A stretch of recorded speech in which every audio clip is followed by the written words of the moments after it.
3 నెలలే. ఈ 3 నెలలు వెయిట్ చేయండి. ఇంకో పక్క ఇక్కడ ఎమ్మెల్యేలు ఉన్నారు. ఇప్పుడే చెప్పాడు మన పీతాని కూడా, ఆచంట ఎమ్మెల్యే రొయ్యల చెరువు దవ్వాలంటే ముడుపులు ఇవ్వాల్సిందా లేదా?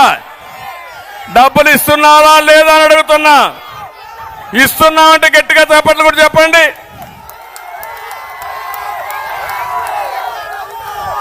ఇంకో పక్క ఇంటి జాగాకు 50,000 రూపాయల నుంచి 1,00,000 రూపాయలు లంచం. ఇంటి జాగా సైట్ ఇవ్వాలన్నా లంచం, ఇండ్లు కట్టాలన్నా లంచం, వరి ధాన్యం ఎంఎస్పీ ఇవ్వాలన్నా లంచం కట్టాలి, కప్పం కట్టాలి. రైస్ మిల్లర్స్ అసోసియేషన్ భూమి, భారతీయ విద్యాభవన్కి ఇచ్చే భూమి, ఆ స్కూల్ భూములు కూడా కొట్టేయాలని ప్రణాళిక. నేను ఒకటే హామీ ఇస్తున్నా, వీళ్ళు తినింది కక్కిచ్చే బాధ్యత మాదని మరొకసారి మీ అందరికి హామీ ఇస్తున్నా. ఇంకో పక్కన తణుకున్నాడు ఎర్రి పప్ప.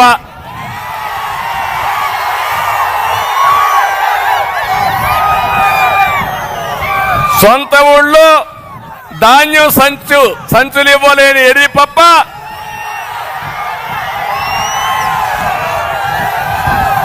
ఏమనాలో నాకు తెలియదు ఎర్రి పప్పని.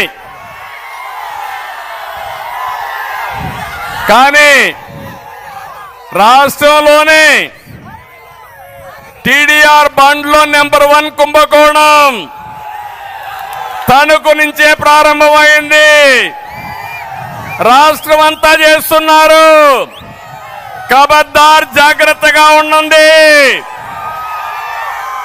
టీడీఆర్ బాండ్ల కుంభకోణం మిమ్మల్ని కక్కిచ్చే బాధ్యత తెలుగుదేశం పార్టీ, జనసేన తీసుకుంటాం. నియోజకవర్గంలో ఏం కట్టాలన్నా 5% ఈయనకి చెల్లించాలా. అది అక్కడుండే ఎమ్మెల్యే. ఇంకొకరు తాడేపల్లిగూడెంలో ఉన్నాడు, చిల్లర కొట్టు పెట్టేశాడు. ఏది బిల్డింగ్ కావాలన్నా ట్యాక్స్ కట్టాల్సింది, లేఅవుట్ వేయాలన్నా ట్యాక్స్ కట్టాల్సింది, అన్నిటికీ ట్యాక్స్లే. భీమవరం ఉన్నాడు గజ దొంగ, మామూలు కాదు. 52 కోట్ల రూపాయల భూమిని కొట్టేశాడు. జగన్మోహన్ రెడ్డి రిషికొండను కొట్టేసి 500 కోట్లతో ప్యాలెస్ కడితే ఇక్కడ భీమవరం ఎమ్మెల్యే ఆయన ఒక ప్యాలెస్ కట్టాడు, పోటీ పడుతున్నాడు. పేదలకు ఇల్లు కట్టలేరు కానీ వీళ్ళు మాత్రం ప్యాలెస్లు కట్టుకుంటారు.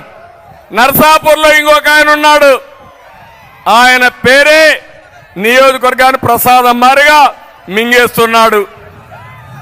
ఆయన ఒక ఎమ్మెల్యే. పేదలకు ఇళ్ల పట్టాల కోసం తక్కువ ధరకు భూములు కొని మొత్తం వెంచర్లేసి అమ్మేసే పరిస్థితికి వచ్చాడు, గవర్నమెంట్కి ఇచ్చే పరిస్థితికి వచ్చాడు. గోదావరి ఏటికట్ట ఆధునీకరణలో నాసిరకం పనులు చేసి 15 కోట్లు మింగేశాడు. వీళ్ళు ఎమ్మెల్యేలు. నేను అడుగుతున్నా, జగన్మోహన్ రెడ్డి నీకు ధైర్యం ఉందా? ఈ ఎమ్మెల్యేలు మారుస్తావా? నువ్వు చేయలేవు, అది నీ పరిస్థితి. అందుకే నేను ఒకటే ముఖ్యమంత్రి చెప్తుంది, నిన్న మీరు చూశారు పాపం, అంబటి రాయుడు క్రికెటర్, ప్రపంచమంతా ఆడాడు, మంచి పేరుంది, ప్రజాసేవ చేయాలనుకున్నాడు. జగన్మోహన్ రెడ్డి పిలిచాడు, పిలిచి నీ గుంటూరు సీట్ ఇస్తామన్నాడు. సరే అన్నాడు. రెండో రోజు ఇంకొకరిని పిలిచి నీకు కూడా గుంటూరు సీట్ ఇస్తామన్నాడు. అంబటి రాయుడికి అర్థమైపోయింది. ఆ దెబ్బతో ఫస్ట్ డేనే ఆట ఆడక మునిపే